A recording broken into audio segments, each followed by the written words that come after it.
You know, I watch guys online, and there's this mechanic, real nice guy. I honestly don't know his name. I'm subscribed to him. He's really trustworthy. I could tell he's a good dude, good mechanic and everything. But he's constantly bashing European vehicles, right? And he's all about the Toyota and the simple, cars that have nothing going for them. Like, I just want the cheapest thing I could buy to get back and forth.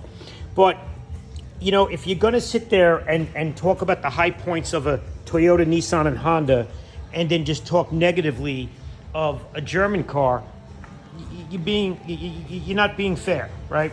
So look, here's something that is in my shop very rarely. This what do you call it? Lexus, Toyota, whatever it is. And yeah, the car drives like a sewing machine, reliable, cheap to maintain. It's like a tin can. Does nothing for me. It's not really comfortable after driving it for a while. You feel every bump. It's all over the road. I don't know. You feel like a truck can topple over you. It's not for me. But I can understand why someone would want to buy this car. Maybe a young kid who's tight on cash who wants point A to point B. It's a good car. It's got a lot going for it in that sense. But for me, I couldn't be bothered with that car. I wouldn't take it to a rock fight. The biggest problem with these vehicles is not the vehicle. It's the person who owns it and how they maintain it. Right now it's a weekend. Most of the cars are out. It's quiet and slow, so I don't have too many in the shop. But, I'm into all cars, and I respect and appreciate, and I can see why people like all cars. But to sit there and bash a Mercedes and compare it to a Toyota is utterly ridiculous. It's like comparing a McDonald's to a Spark Steakhouse steak. What do you want? Do you want a McDonald's hamburger or do you want a steak? And if you can't afford the steak, all right, you buy the hamburger, all good. But you stop picking on the German cars. Yes, they're over-engineered, and yes, there are some things that are just plain stupid, like on every vehicle.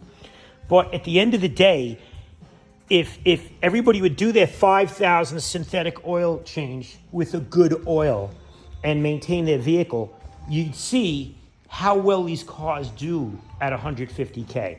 You'd see that they're not as ridiculous as people make them out to be. I like liquid moly. Very good oil, okay? Every 5,000 with liquid moly will do justice for these vehicles. I mean, shit, even I have customers, long-time customers coming with BMWs, and I really think they're kind of one of the worst cars in the German realm to own and buy and have. But when they buy them new and maintain the hell out of them, I got people with 100K coming in that really haven't taken a hit yet on the car. So stop picking on the German cars. If you can't afford one, it's all good. I get it. I understand it. If you are just too cheap and refuse to pay to fix one, I understand it. That's all good.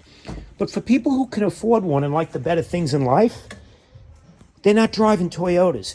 I mean, even a Jaguar, which I can't stand, Volvo, Jaguar, Land Rovers to a degree. They're all, like, to me, the worst of the bunch in Euro. But, this car, let's just take a look at this car, right? This is a guy who's been maintaining it here for years and years and years. Look at this. I still can't fit in. All right, anyway, let's take a look at the mileage on that Jaguar. Of course. I can't even get it. Anyway, it's got 300,000 miles on it. 300,000 miles is what it has on it.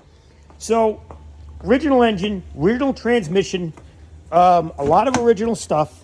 And this load has, I don't know if it's there. Yeah, 220 something thousand. Oh, the Jaguar I had in last week had 297.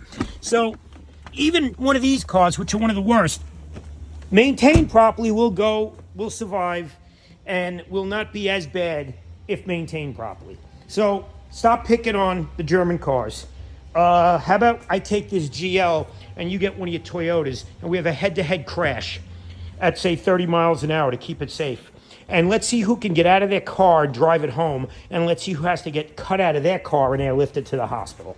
So, keep buying cheap cars, tin cans on the throughway, 18-wheelers, everything else, get into an accident, And when you're in traction in the hospital for 6 months, you'll wish you were in a German car. And, you know, my daily right now is an E63 13 with a tune. All I did was a tune, nothing else. Car's got 120K, and I already ran an 11.5 quarter mile with warm weather and, you know, kind of poor traction. So, air conditioned, heated seats. Actually, no, there's my 63. That's my kid's 55.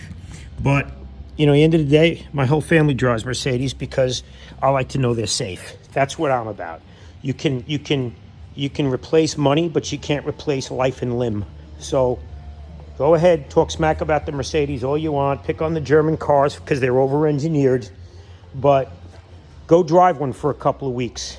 See if you want to go back to your Asian car, your tin can car. I mean, and again, I'm not knocking them. I know they serve a purpose, and there's a lot of good things about them. I'm kind of like a liker of all cars, and I could see why someone would want this. I can understand that it's not a bad-looking vehicle. I can understand that it's a good point A to point B, and it's zippy and all these little things. And again, it's just not for me. I like steak. I don't do McDonald's. As a matter of fact, I just lost 50 pounds from not doing McDonald's. So, you know, you want to be a chunk and you want to drive a tin can, do Asian. McDonald's. German, steak. Give me steak. All right. Good luck with your endeavors.